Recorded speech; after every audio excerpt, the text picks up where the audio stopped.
Boa tarde, pessoal, tudo bem? Peço logo antes que se inscreva no canal, dê um like e compartilhe, que me ajuda bastante neste trabalho, lendo livros para o público.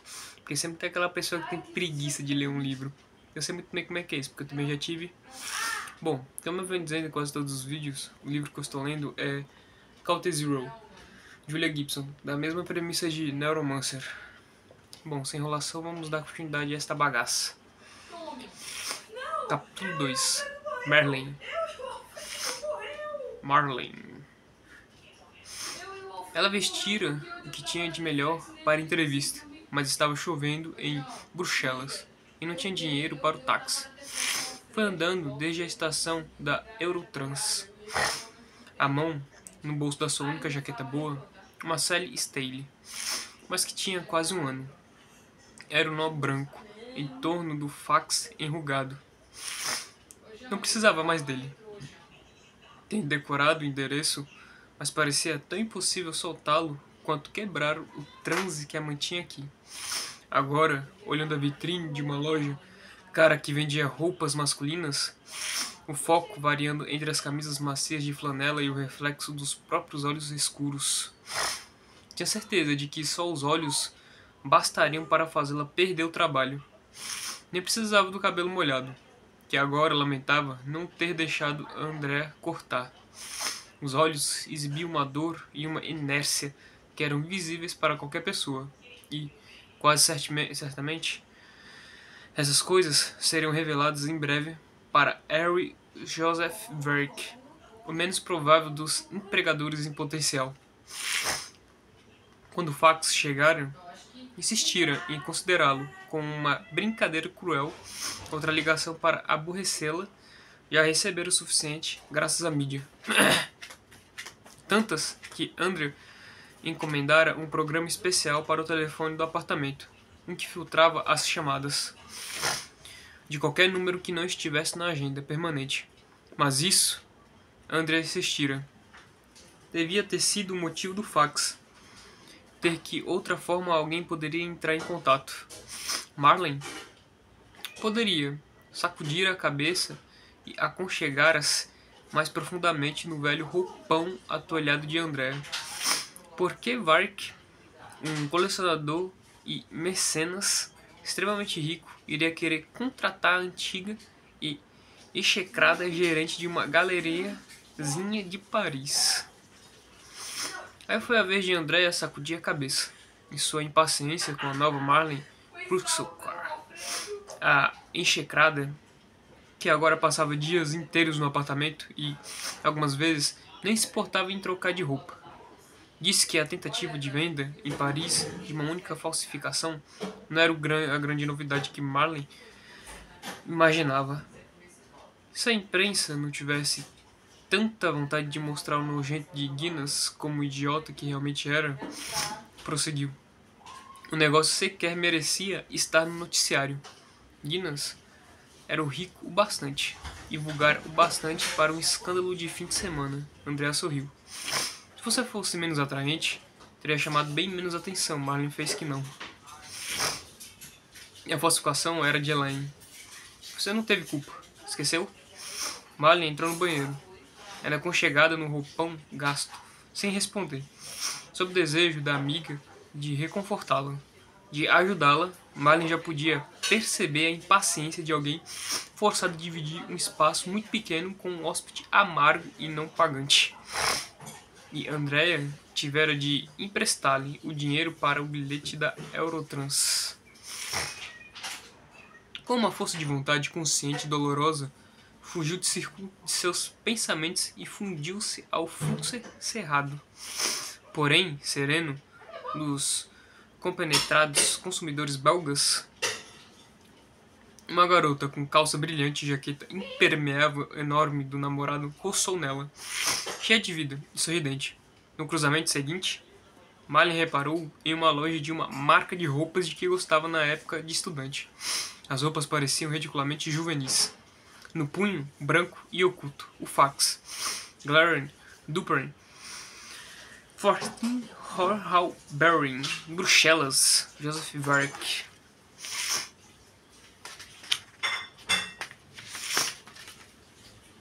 A recepcionista na antessala fria e cinzenta de Gallery Duppery poderia muito bem ter crescido ali. Uma planta adorável e provavelmente venenosa, enraizada atrás de uma laje de mármore polido incrustada com um teclado esmaltado. Levantou os olhos brilhantes à medida que Marley se aproximava. Marley imaginou os cliques e zunidos de obturadores, sua imagem encharcada sendo remetida para algum canto distante do império de Joseph Varric. Marley Cruzcovan disse, resistindo ao impulso de apresentar o rolo amassado de fax e alisá-lo pateticamente no mármore frio e impecável, para falar com Herr Varric. Fraulein Cruzcovan, a recepcionista respondeu. Herr Varric não pode vir a Bruxelas hoje. Marley contemplou os lábios perfeitos, ciente ao mesmo tempo da dor que as palavras lhe causavam e do prazer mordaz que estava aprendendo a ter com as desilusões. Entendo. Porém, optou por realizar a entrevista através de link sensorial. Se tiver a bondade de entrar na terceira porta à esquerda. A sala era branca, estava vazia, em duas paredes, penduradas e sem moldura. Havia o que parecia ser cartolina manchada de chuva, perfurada várias e várias vezes por uma diversidade de instrumentos. Catunencustes, conservado. Um tipo de trabalho que se vendia a curadores, enviados pela diretorias de grandes bancos holandeses. Sentou-se em uma banqueta revestida de couro e, finalmente, permitiu-se soltar o fax. Estava sozinha. Mas supunha que era observada de alguma forma. Fraulein Cruzcovan, um jovem com guarda-pó verde escuro de técnico, ficou parado na porta da parede oposta àquela por onde ela havia entrado. Por obséquio. Em um momento, a senhorita deverá atravessar a sala e passar por esta porta. Tenha gentileza de segurar a maçaneta de maneira lenta, firme e que permita o máximo contato com a pele da palma. Entre com cuidado. Deverá haver um mínimo de desorientação espacial. Ela demonstrou surpresa. Perdão, o link sensorial. Ele disse e se retirou, a porta fechando-se logo atrás. Ela se levantou e tentou com puxões dar alguma forma às lapelas molhadas da jaqueta. Tocou o cabelo, pensou melhor, respirou fundo e cruzou a porta. A frase da recepcionista a prepara para o único tipo de link que conhecia, um sinal de cistim roteado através da Bell Europa. Supusera que usaria um capacete com trodos e que Varric usaria um observador passivo com uma câmera humana. Mas a riqueza de Varric era de uma escala totalmente diferente. À medida que seus dedos se fechavam em torno da maçaneta de bronze frio, ela parecia estremecer, deslizando no primeiro segundo de contato, ao longo de um espectro tátil de textura e temperatura.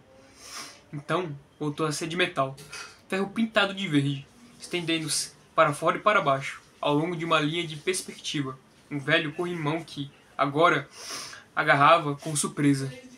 Um vento levou algumas gotas de chuva até seu rosto. Cheiro de chuva e terra molhada. Uma confusão de pequenos detalhes.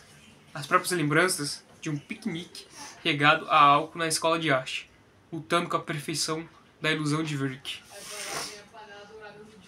Abaixo, estendia-se o panorama inconfundível de Barcelona. Fumaça obscurecendo os estranhos pináculos da igreja da Sagrada Família. Agarrou-se ao corrimão também com a outra mão, lutando contra a vertigem. Conhecia este lugar. Estava no Park Grill. O reino encantado espalhafatoso do Antônio Gaudí. Em sua elevação desenrolada, por trás do centro da cidade, à esquerda, um lagarto gigante de retalhos de cerâmica estava congelado em meio à descida de uma rampa de pedra bruta. Seu sorriso, chafariz, regava um canteiro de flores cansadas. Está desorientada? Peço-lhe desculpas, Joseph Virk. Estava sentado abaixo, em um dos bancos sinuosos do parque, os ombros largos, curvados, um sobretudo leve e macio. Para Marley, aquelas feições tinham sido vagamente familiares durante toda a vida. Agora, ela se lembrava, por alguma razão, de uma fotografia de Virk, com o rei da Inglaterra. O homem sorriu para ela. A cabeça era grande e tinha belas formas debaixo de cabelos espessos e grisalhos. As narinas eram dilatadas, como se farejassem os ventos invisíveis de arte e do comércio. Os olhos muito grandes por trás dos óculos, redondos e sem aro. Sua marca registrada eram azuis claros e estranhamente ternos. Por favor, com a mão fina, ele deu um tapinha no mosaico aleatório de caquinhos de cerâmica do banco. Peço que perdoe a minha dependência da tecnologia. Tenho estado confinado por mais de uma década em um tanque, em um horrível subúrbio industrial de Estocolmo. Ou, quem sabe, do inferno. Não sou um homem de boa saúde, Marlene. Sente-se do meu lado. Respirando fundo, ela desceu os degraus de pedra e cruzou o chão de pedregulhos. Herr Werk, ela disse. Assisti a sua palestra em Munique há 2 anos. Uma crítica de Friesland e o Altenschutz-Theater. O senhor parecia bem na época. Friesland? A testa bronzeada de Werk enrugou-se. Você viu um dublê. Talvez um holograma. Muitas coisas, Marley, não cometidas em meu nome. Há aspectos da minha riqueza que se tornaram, pouco a pouco, autônomos. Às vezes, até lutam uns contra os outros. Rebelião nas extremidades fiscais. No entanto, por razões tão complexas que precisam ser mantidas inteiramente ocultas, o conhecimento de minha doença nunca se tornou público.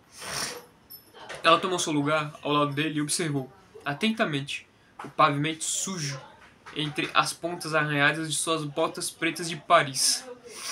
E viu uma pedrinha clara, um clipe de papel enferrujado, o pequeno cadáver empoeirado de uma abelha ou vespa. Os detalhes são fantásticos. Sim, disse ele, os novos biochips, mas... Você deve saber, prosseguiu, que o meu conhecimento da sua vida particular é quase tão detalhado quanto isso.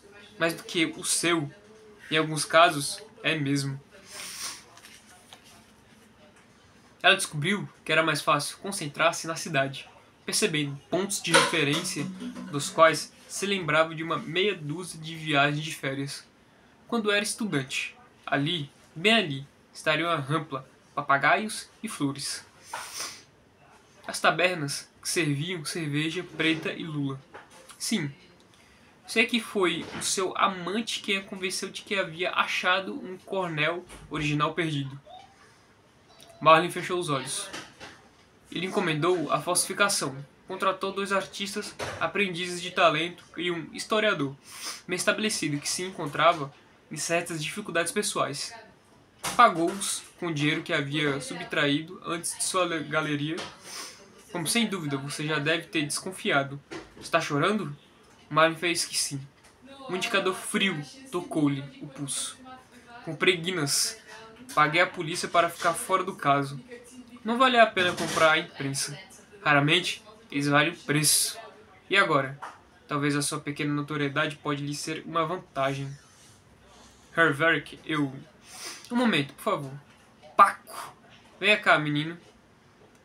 Marlene abriu os olhos e viu uma criança de talvez 6 anos apertada num paletó escuro e calções.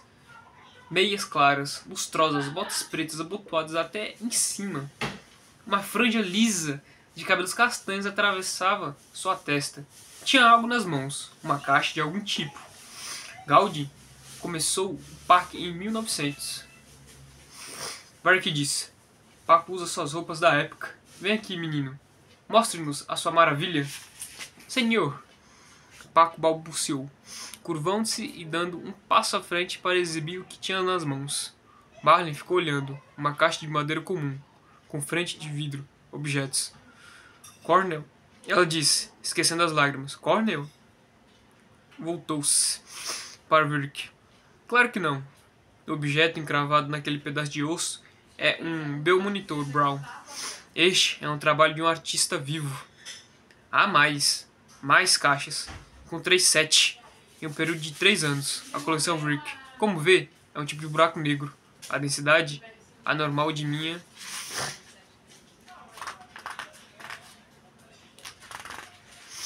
riqueza atrai. Uma força irresistível, os trabalhos mais raros de espírito humano. Um processo autônomo pelo qual, geralmente, tenho um pouco interesse. Marlin, porém, estava perdido na caixa, em sua evocação de distâncias impossíveis, de perdas e anseios. Era lúgubre, suave e, de alguma forma, infantil. Continha 7 objetos. O fino osso, cancelado, com certeza conformado para o voo. Com certeza da asa de algum grande pássaro. 3 placas de circuito arcaicas decoradas com labirintos de ouro. Uma esfera branca e lisa de argila cozida. Um fragmento de renda escurecida pelo tempo.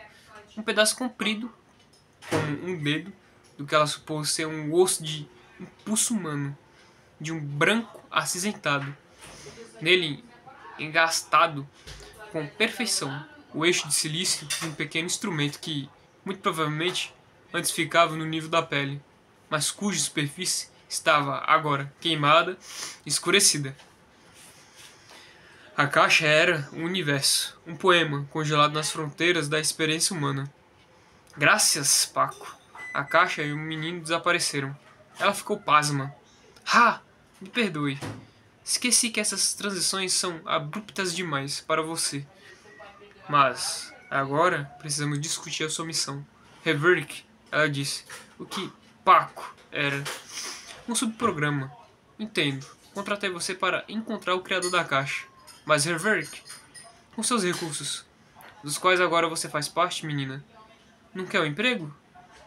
Quando fiquei sabendo que Guinness fora enganado com um Cornell falso, vi que você poderia ser útil nesse assunto. Ele deu de ombros. Acredite, tenho um certo talento para obter os resultados que desejo. Claro que sim, Reverick. E, sim, quero trabalhar. Muito bem, você receberá um salário. Terá acesso a certas linhas de crédito, embora, caso deseje adquirir, digamos, quantidades substanciais de bens imobiliários. Bens imobiliários? Ou uma corporação? Ou um veículo espacial? Nesse caso, você solicitará minha autorização indireta, que muito provavelmente receberá.